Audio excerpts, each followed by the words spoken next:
and talks. So Asha, are you good? Great. So Asha, welcome. It's so nice to meet you. Oh, it's so lovely to be here. I've been witnessing all your brilliance on Instagram, and I just love meeting you. Same here. I don't even remember how I came across your work, but I just remember seeing a post, and after I kept reading other posts and I went to your website and I just looked into your work, you come across with such a gentle but fierce wisdom, and so kind and so not shaming and so open that you're just invited in and you want more. So I thank you for that. It's really special. I Thank want to, you.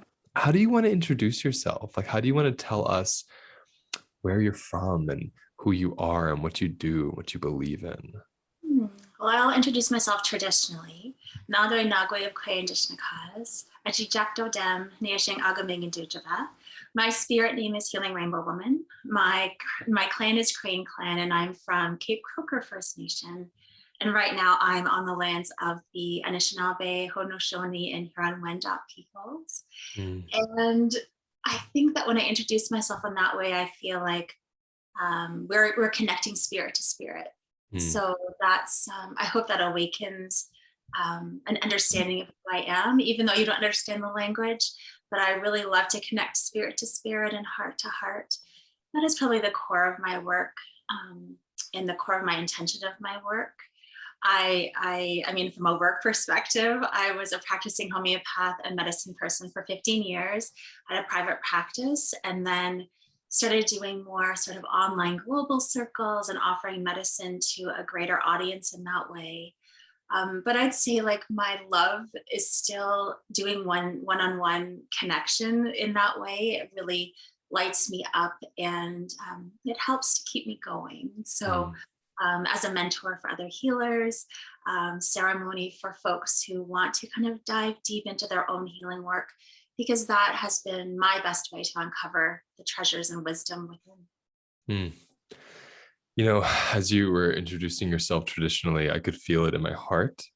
And I think that's what's so magical about, I think where our work intersects is there is this language of the land that I think everybody knows how to speak. And I think the mind is perhaps where things get conditioned and where things get constructed. And so when I'm in front of you and my body is open to these vibrations coming out of you through your gorgeous language from your land and your lineage, something in my body recognizes it because we're all related. And I want to know what that means to you. How do you experience that? I love that so much. I guess it always comes to me as a vision. So what I see as you're speaking is I almost see the roots of our energies going down through our feet and then connecting to one another. And I think because that is something that, I guess if we're able-bodied, it's not true for everyone, but it's something we can even imagine, perhaps, that our feet are connected to the land and the earth. And then we all can have that experience of having that connection to, as we say, we are connected to all beings and all of our kin. And our kin tend to be rooted on the earth as well, the ones that we communicate with, the trees, the plants. We do have the sun and the stars, but they do bring their beautiful energy and medicines down to the land. So I understand that vibrational. I tend to work in energetic, vibrational understandings a lot in my life. I think being a self-identified, sensitive, empathic being, that tends to be how I understand the world. So I don't know if it's common for everyone, but definitely whenever I hear my language spoken, I get tears, because it brings me home to some sort of belonging that I can't really explain. I'm curious, I've worked with indigenous peoples and I've listened to a lot of podcasts and documentaries and teachings just to kind of soak in the wisdom of the land and these different gorgeous lineages. Thousands of years of listening is how I see it, of peoples who just listened and observed, and then it went into their bodies and their children's bodies. And one thing that I think really moves me is how much native language comes from the land itself, right? Like I've heard things like the words for snow came from the way it sounded when your feet were coming out of the snow. And I just wonder for you, what is culture in terms of how it relates to land? Is it 100% the land? I mean, how do you experience culture from your lineage? Oh my goodness, that's it's a big question because so much of that has been broken. So yes, from my understanding, even the animal sounds, that's like makwa is bear that we'd hear the bear saying makwa, makwa. That's what it would sound like. So that's what the name was for that animal. Hmm. But for me, it's about reclamation because so much of that was broken through residential school trauma, which is very heavy in my own lineage. So I think every day is like a small baby step towards that understanding, but something that I feel like has been inside of my bones and blood since I've come here in this incarnation is that understanding of my body as land.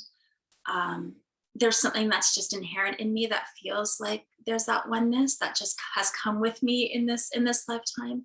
But I think that unweaving the colonizer energy out of my body, out of my bones, out of my blood and waters, is just a really big journey. So it kind of brings up grief because my connection to the land has been so severed.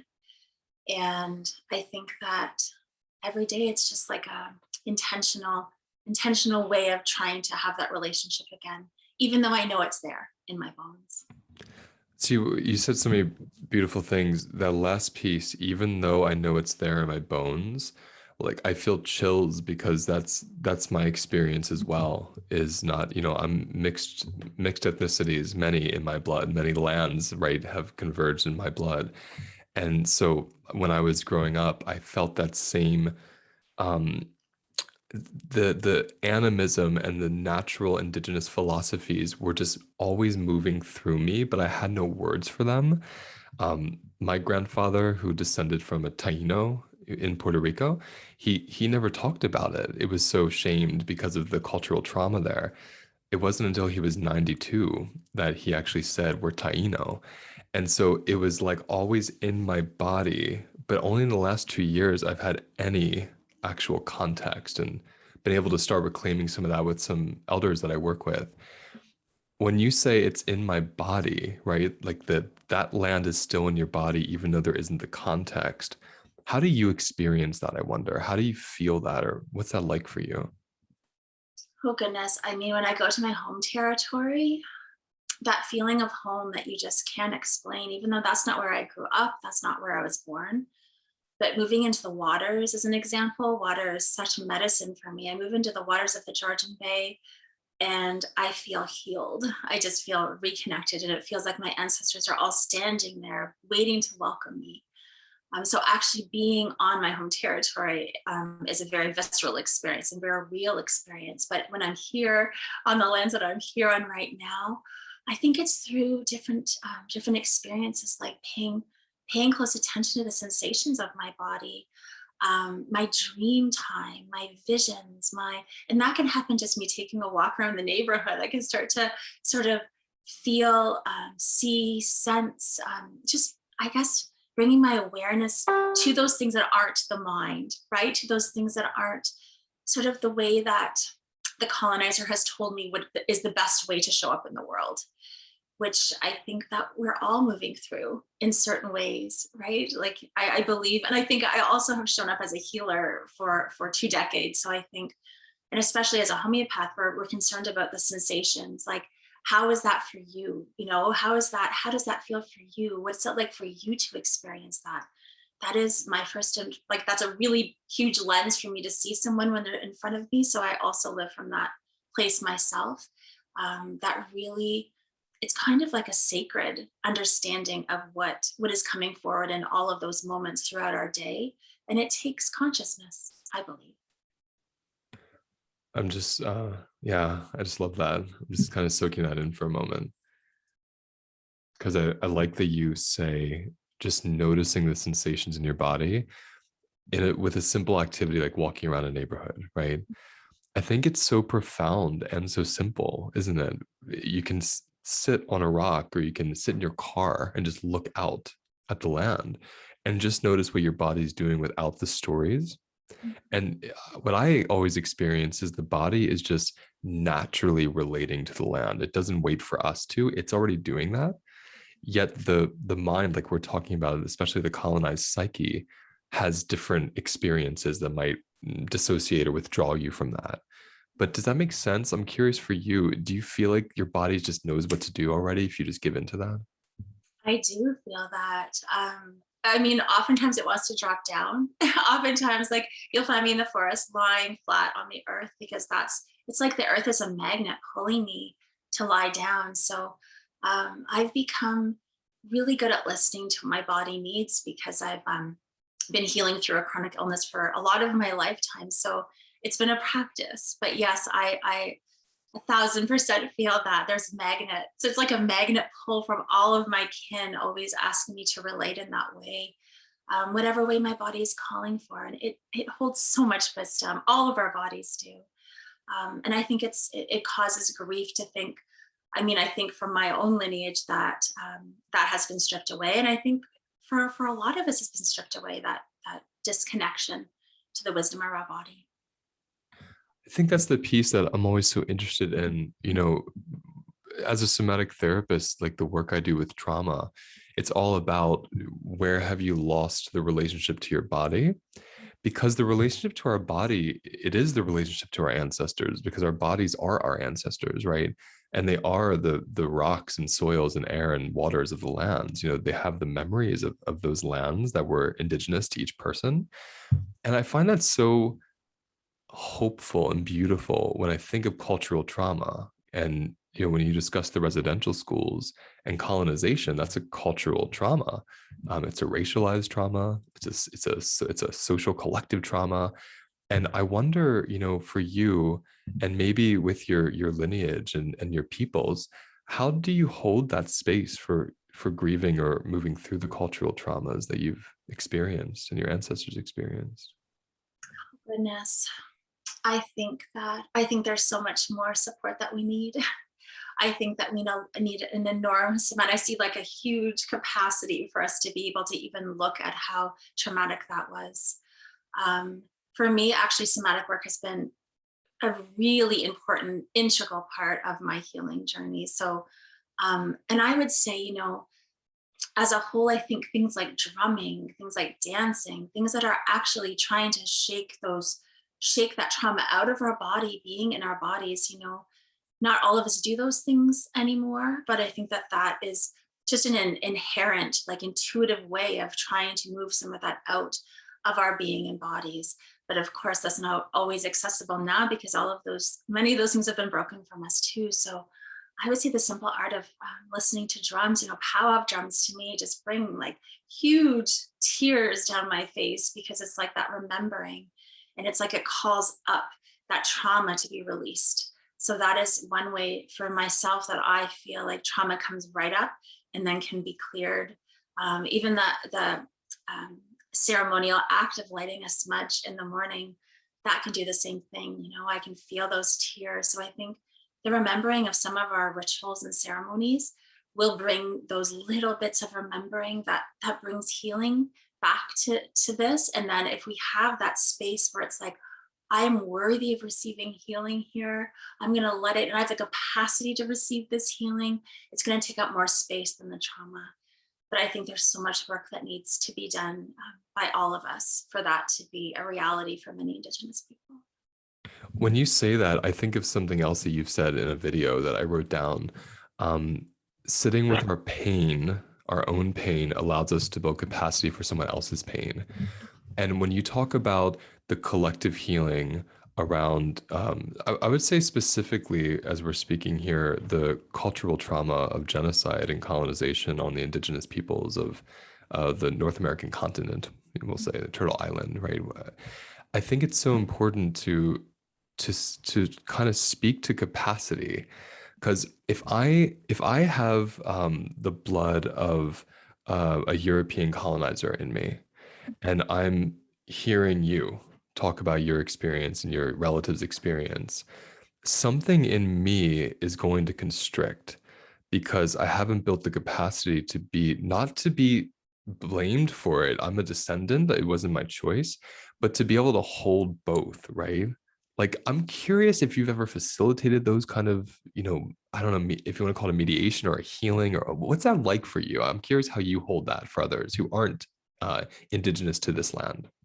Right. I do that a lot. That tends to be a part of my soul's purpose that I didn't actually intentionally choose, but the majority of my audience are white folks. I'd say mostly those who identify as women, um, but some other folks. But I'd say that has just been my experience. So building that capacity is a huge part of the work, and starting with compassion, I think, is like a huge part of the work as well. So when I go into those conversations, we have to check in with our bodies.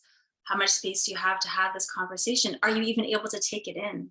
Because I think that you're right, like that's what comes, defense, pushback, closing down, like, so just like even leaning back and like checking on your shoulders, like, are they open? Do you even have space in your heart to even hear and take any of this in right now? No blame, no shame, just that's a question, right? Because you are where you're Yeah. at. And I think that that compassion piece in my experience has been everything. The majority of folks in my communities, it's almost like I said, a boundary. Like, if you want to come in and experience these indigenous ways and medicines, then we just need to have this conversation, and you just need to be open to exploring it. You don't have to be perfect in any way or be able to do it. We just need to be in right relationship with that in Mm. order to have a conversation together. And I mean, I've had really beautiful experiences where people are willing to do that work. So I'm grateful for that. I mean, there's a ton that aren't and won't, but it seems that, so those boundaries, I guess I've just like worked really hard to set those boundaries now, where it's like a container now of brave work that we're doing together. It's amazing because when you're saying the word boundaries, like all I feel from you is love. And I see boundaries as very loving, but there are some people that set boundaries as like pushing away, which is also a boundary. There's many different ways.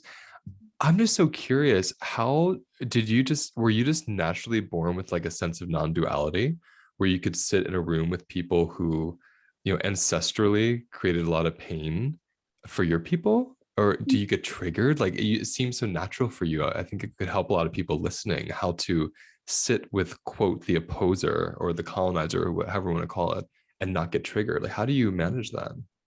I love that question. Perhaps it is part of my medicine that I was born with. I'm not sure. And it's not that it's like a, people would say you're bypassing. I don't, I will feel anger. I will feel, um, I mean, things come across my social media feed all the time. Like if I read the comments of things, that will stir things up. But for the longest time, what it would stir up is I would shake. Like I would Mm, shake. And until I did some of that somatic work and questioning why was I shaking, I didn't know where to put that. So that to me would feel like anger, grief, resentment, pain. But then once I started moving it through my body, I understood, okay, this is what this is. So I have the capacity to move it out on my own. It doesn't have to leak out in other places to other people. So I guess mm, just mindful of what is mine, what is not mine, to hold, to carry, to even move through my own system, I think has been huge. But sitting with, I don't know, there's something as you speak of that, like I feel it in my body, like this really open heart, because I think we're going to heal this together. I don't see any other way. So when I sit in circle, that's a very traditional way of, passing an eagle feather and having like a sharing circle. I would pass that feather to a lot of white folks and just feel like, okay, how can we do this together? mm, So that just might be the way that I think of the world, I guess. But I do feel like mhm. that is how we're going to reconcile things. Yeah. I'm so moved by that because I agree that there's no doubt to me that we're all relatives of the same mother, right? It's like we're all relatives. Somewhere along the line, this psyche of colonization came in, within white races, right, within themselves, and started creating a segregation within themselves, thousands of years ago, that started to say like, no, the land is not good, it's the mind. We want to go to this place of like progress and dominance. That's what we worship, and certain religious ideas compared to the land and our connection to each other. And so when you say that, I think what I find and I think from being mixed, it's like in my blood just to love everybody because I've been on many sides of the equation, and I think it's a beautiful. We're lucky to have that experience because you are able in your very special way with your medicine, and I'm able to sit in front of people that the constructs have told us are good and bad, but to even look through that construct is decolonizing, right? To get rid of the construct is decolonizing as the facilitator. Does that make okay? Tell me what that Well, feels like. it's so interesting because that's become such a buzzword, right? Hashtag decolonize. And I think, and I'll be so honest here, I've struggled over the last couple of years because I will see something and I'm thinking I'm doing it the wrong way because I just don't see it in the same way. I think because what for me, it's a very visceral, ancestral, visionary experience. I'll see a nun, a priest, a missionary come up in those conversations, and I think we are still being colonial here by dividing like this and sort of being mean to each other or putting each other down. Like it's still somebody saying I have power over, and I Yes. understand why that happens because there's so much pain and trauma, and I do not want to repeat that pattern. I just can't. So there's been a lot of struggle within me thinking, is my heart enough? Is my way the right way? All of those things. I think that just rise up naturally, maybe for other people, maybe other people can relate to that. But I've finally come to this place and I'm thinking, this is my only way. So this is the way that I can be because I can't try to be anything else. I am so moved by that because, again, I really relate very parallel experience to thinking you're doing it wrong, doing it meaning just loving. Like it's wrong to love certain people and how that's so colonial. And when I think of and I agree it's such a buzzword. I refused to use it for a very long time until I met someone named Dr. Amber McSeal, who I've had on my show a couple times, and she really put it in the right perspective for me. And as we spoke, we understood, just like you said, colonization is obviously there's the historical events, there's a social structure set up still, there's all these actual physical things, but it starts in the psyche. It starts in this place of dominance versus relationship. I mean, it's that simple. And so when you tell me, when your heart starts closing down to someone and you start opposing or othering them, to me, that's a colonized psyche. And from there could only be the same harm that your people or someone else had experienced, right? And why would we want to perpetrate harm and continue perpetuating it? So I love that you have this understanding of I don't want to take on that energy, right, of the colonized mind and of those othering practices. How do people within your tribe, your circles, how do they feel about that? Is there ever pushback? Is there what is that like for you? Because it's very pioneering, I have to say. I think so. I mean, I've had I've had comments about those types of things, which can be really painful. So I've had to really do a lot of work around that. Like again, it's just like I cannot be anything else. Like this is something that's like it's almost like a flame in the core of my being of like love, and this is the way. I think I get triggered most when somebody's like, "Oh, then you're bypassing this and doing that," and I'm like, "But I know I'm not. Like I know how to dive deep and do this work and be in the shadow and all the things." Oh, but I'm here for unity. Like that's what I really feel. So yes, I think, I mean, if I stay on social media too long and I'm just going through things and I'm reading things, and I will start to doubt myself again. So I get pulled out pretty easily, and I want to admit that and be honest because I can, Mm, right? To work to stay in who I am. But I think there's just so much pain. There's so much pain in this world. I cannot heal it all. So it's like, I know that for a fact. But I see now through the lens of like, this is coming from that colonized mindset or a pain or a trauma that's not being able to have the capacity to heal it or whatever that is. So even having compassion for what I'm seeing there and say, like not judging it or not thinking it's good or bad, just feeling like, okay, that's over here and I can't take it on. It's not mine to take mm, on at this moment. mm. Two things you've said a couple times that I think make me believe that you don't bypass is one, what you just said, understanding what's yours and what isn't is huge. And when you said earlier, you said it really well. You said you notice the anger, you notice the trigger, you notice the shutdown, you notice the sensations, all those things you notice, you feel them. The difference is you don't react and decide that other person's the cause of it. You go into yourself and you sit with it. That's how I believe you're not bypassing. And that's one of my favorite things to teach in the work that I do. And I don't have a word for that. I guess I call it self-attunement. I think we all have a different word, but I think it's this beautiful ability to distinguish the difference between the situation and what the situation brought up in you, and that they are very different. And so if someone walks into one of your sacred circles and does something inappropriate out of innocent ignorance or out of malice, either one, you're able to sit with what came up and not become reactive and just the same thing they did to you do back to them. And I think that's so magical. And I wonder again, do you feel like you were born with that, or does it mean you had to really build? Like, what was that like for you to develop that ability? I think that there was, I mean, the stories of me as a child were just like, I think I shared this on Instagram once. I won like the Princess of Kindness award in grade 4. And then my mom just always spoke about my seer abilities and the sensitivity. I think too, it's like seeing the heart of somebody, and you can't unsee that. Like, to me, when someone sits in front of me, whether it's like a social media relationship or it's still going to the heart and that spirit to spirit connection, and we all have that. So that's really, really important. So I do think that I was born with it, but I mean, when something comes, this happens still, right? I will get triggered or something. It usually lands after I'll have a conversation with somebody. I'll go for a walk and I'll think, there's something there that did not feel okay, or it felt harmful. So there is work that has to be done sometimes, and sometimes it means me speaking that out loud to that person in a way that I've already kind of thought about, and I go back in that way. So it's not like things don't trigger me a lot. They do, they do. But I guess it's just, yeah. I guess seeing their spirit, I try to sink into that. Sometimes I fail at that, but most times I know that that person has a heart and a spirit. Mm, So that's just a truth for me.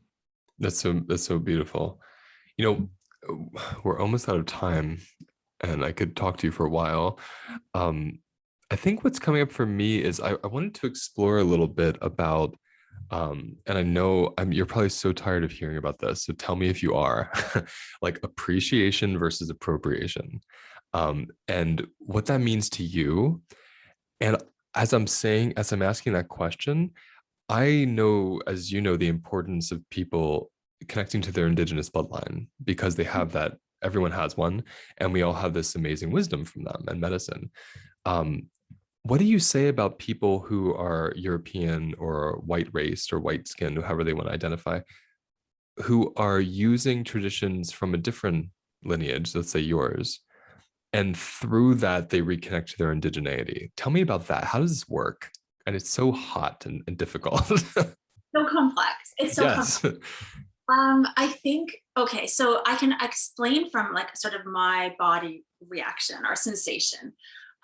Because for many years I would see all the things, right? The sage waved across on Instagram, or the headdresses with people not wearing any clothes, or those types of things.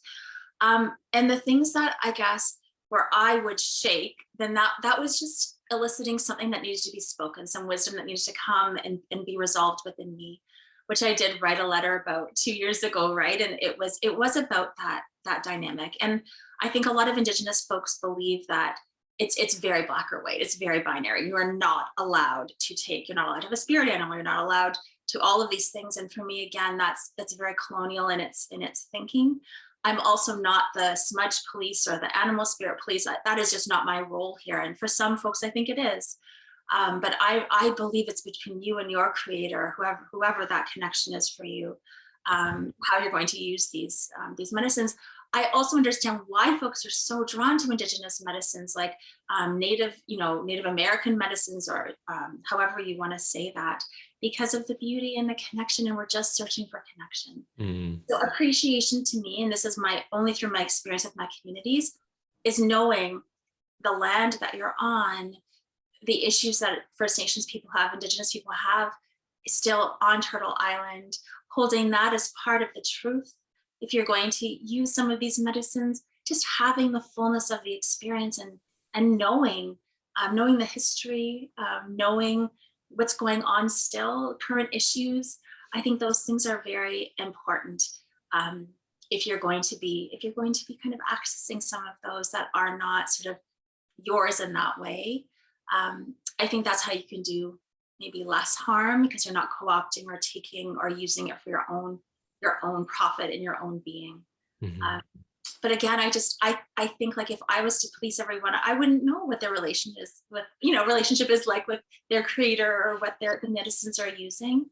But it's really important to know about the what's currently happening with Indigenous people in your country. I think that's Mhm. vital. So that's all I sort of ask, like, in my communities. If you're going to use this smudge protocol, or you're going to use this ceremony, can you also, like, listen to me when I speak about the missing word Indigenous women? Can you also listen to me when I speak about the lack of clean water, or the lack Mhm. of access to period products? Like, those types of things in my community are like, yes, we can. So Mm. that is, I guess, another sort of boundary that is set. That it's just the wholeness of it all is really It important.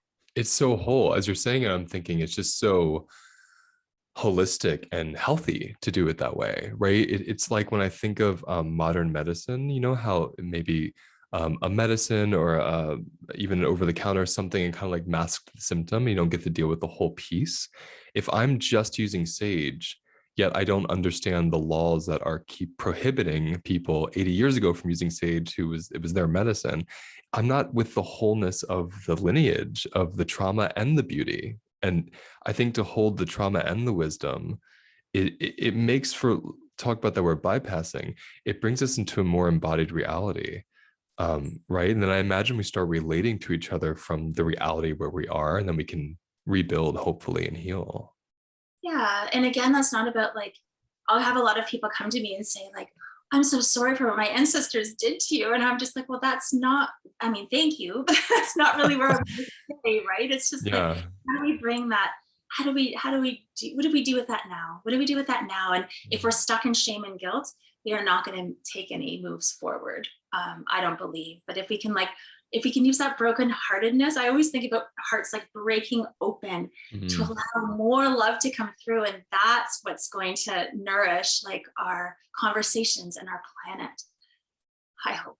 I couldn't agree more. And when you say like shame and blame and guilt, they somatically they cause freeze. You become immobile. You become dissociated because it's so painful. The charge that comes in when you're shamed, and there's a lineage everyone has attached to shame.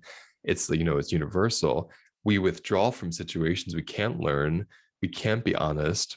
I really prefer people come into a space like you create, with boundaries, with guidelines, and make mistakes, and say things that are triggering and inappropriate, even, to get it out so it can be held and then it can be metabolized.